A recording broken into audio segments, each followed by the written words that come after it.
ऋषि विश्वामित्र ने आगे कहा कि बहुत दिनों तक अपने पुत्रों की सूचना नहीं मिलने पर महाराज सगर ने अपने तेजस्वी पौत्र अंशुमान को अपने पुत्रों तथा घोड़ों का पता लगाने के लिए आदेश दिया। वीर अंशुमान शस्त्रास्त्रों से सुसज्जित होकर अपने चाचाओं के द्वारा बनाए गए मार्ग से पाताल की ओर चल पड़ा। मार्ग में मिलने वाले पूजनीय ऋषि मुनियों का यथोचित सम्मान करके अपने लक्ष्य के विषय में पूछता हुआ उस स्थान तक पहुंच गया जहां पर उसके चाचाओं के भस्मीभूत शरीरों की राख पड़ी थी और पास ही यज्ञ का घोड़ा चल रहा था। अपने चाचाओं के भस्मीभूत शरीरों को देखकर उसे अत्यंत क्षोभ हुआ। उसने उनका तर्पण करने के लिए जलाशय की खोज की, किंतु उसे कोई भी जलाशय दृष्टिगत नहीं हुआ। तभी उसकी दृष्टि अपने चाचाओं के मामा गरुड़ पर पड़ी। उन्हें साधारण प्रणाम करके अंशुमान ने पूछा कि हे पितामह, मैं अपने चाचाओं का तर्पण करना चाहता हूँ। समीप में यदि कोई सरोवर हो तो कृपया करके उनका पता बताइए। यदि आपको उनकी मृत्यु के विषय में कोई जानकारी है तो वह भी मुझे बताने की कृपा करें।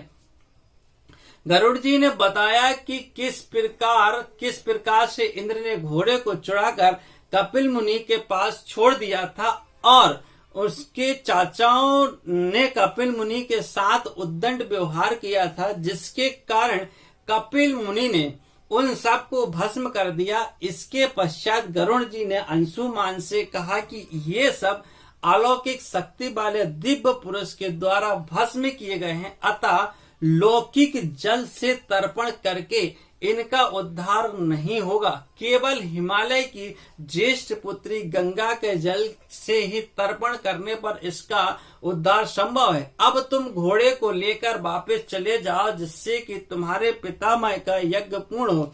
गरुड़ जी की आज्ञानुसार अंशुमान वापस अयोध्या पहुंचे और अपने पितामह को सारा वृत्तांत सुनाया। महाराज सगर ने दुखी मन से यज्ञ पूरा किया।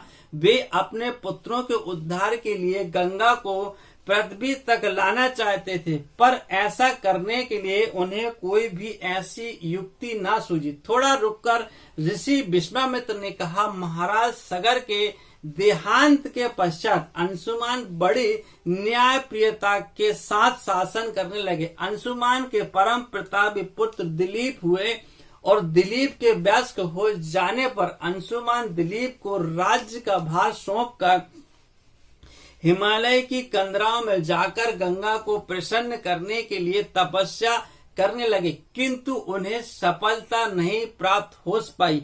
वे स्वर्ग सिधार गए। इधर जब राजा दिलीप का धर्मनिष्ठ पुत्र भागीरथ बड़ा हुआ तो उसे राज्य का भार सौंपकर दिलीप भी गंगा को पृथ्वी पर लाने के लिए तपस्या करने चले गए, पर उन्हें भी सफलता नहीं मिली। भागीरथ बड़े प्रज्वल वत्सल नरेश थे, किंतु उनकी कोई भी संतान नहीं हुई। इस पर वे अपने राज्य का भार मंत्रियों को सौंपकर स्वयं गंगा अवतरण के लिए गोकर्ण नामक तीर्थ पर जाकर करोड़ तपस्या करने लगे। उनकी अभूतपूर्व तपस्या से प्रसन्न होकर ब्रह्मा जी ने उन्हें वर मांगने के लिए कहा। भागीरथ ने ब्रह्मा जी से कहा कि हे प्रभु, यदि आप मुझ पर प्रसन्न हो तो मुझे यह वर दीजिए कि सगर के पुत्रों को मेरे प्रयत्नों से गंगा का जल प्राप्त हो, जिससे कि उनका उद्धार हो सके। इसके अतिरिक्त मुझे संतान प्राप्ति का भी वर दीजिए ताकि इच्छावक वंश नष्ट न हो। ब्रह्मा जी ने कहा कि संतान तेरा मनोरथ शीघ्र ही पूर्ण होगा, किंतु तुम्हारे मांगे गए प्रथम वरदान को देने में कठिनाई है। यह है कि जब गंगा जी वेग के साथ पृथ्वी पर अवतरित होंगी तो उनके वेग को पृथ्वी पर संभाल नहीं सकेगी। गंगा जी के वेग को संभालने की क्षमता महादेव जी के अतिरिक्त किसी में नहीं है। इसके लिए तुम्हें महादेव जी की को प्रसन्न करना होगा। इतना कहकर ब्रह्मा जी अपने लोक को चले गए।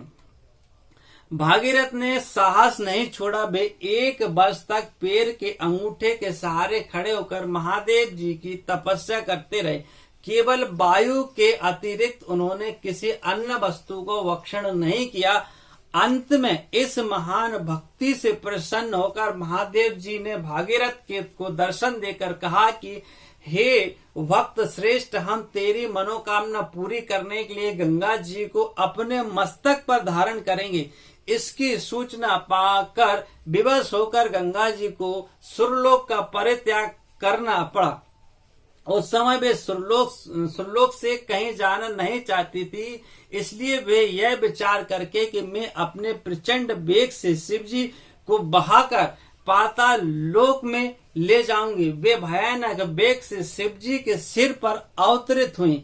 गंगा का यह अहंकार महादेव जी की से छुपा न रहा। महादेव जी ने गंगा की वेगवती धारा को अपने जटाजूट में उलझा लिया। गंगा जी के इस समस्त प्रश्नों के बाद भी महादेव की जटाओं से बाहर ना निकल सकी।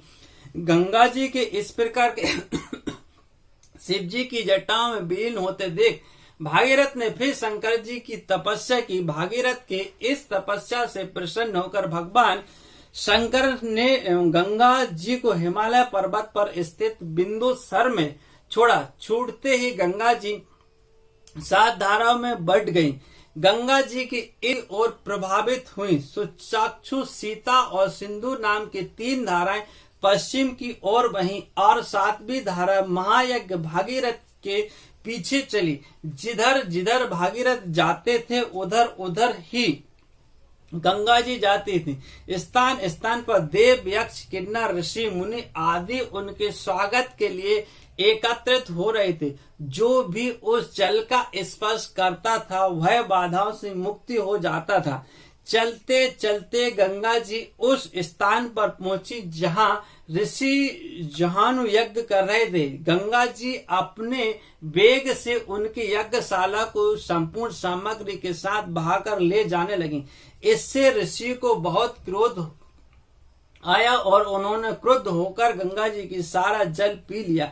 यह देख समस्त ऋषि मुनियों को बड़ा विस्मय हुआ और वे गंगा जी को मुक्ति करने के लिए उनकी स्तुति करने लगे। उनकी स्तुति से प्रसन्न होकर तहैनु ऋषि ने गंगा जी को अपने कानों से निकाल दिया और अपनी पुत्री रूप में स्वीकार कर लिया। तब से गंगा जी जाह्नवी कहलाने लगी। इसके पश्चात वे भागीरथ के पीछे चलते चलते समुद्र तट तक पहुंच गईं और वहां से सगर के पुत्रों का उद्धार करने के लिए रसातल में चली गईं। इसके जल से स्पर्श से भस्मीभूत हुए सगर के पुत्र निष्पाप होकर स्वर्ग चले गए। उस दिन से गंगा 3 नाम हुए, त्रिपदा, जाह्नवी और भागीरथी। हे रामचंद्र, कपिल आश्रम में गंगा जी के पहुंचने के पश्चात ब्रह्मा जी ने प्रसन्न होकर भागीरथ को वरदान दिया कि तेरे पुण्य के प्रताप से प्राप्त इस गंगा जल से जो भी मनुष्य स्नान करेगा या इसका पान करेगा वह सब प्रकार के दुखों से रहित होकर अंत में स्वर्ग को प्रस्थान करेगा। जब तक पृथ्वी मंडल में गंगा जी प्रभावित होती रहेंगी तब तक उसका नाम भागीरथी कहलाएगा और संपूर्ण भूमंडल में तेरी कीर्ति अक्षुण रूप से फैलती रहेगी। सभी लोग श्रद्धा के साथ तेरा स्मरण करेंगे। यह कहकर ब्रह्मा जी अपने लोक को लौट गए। भागीरथ ने पुनः अपने पितरों को जलांजलि दी तथा कथा समाप्त होने पर वे सब विश्राम करने चले गए।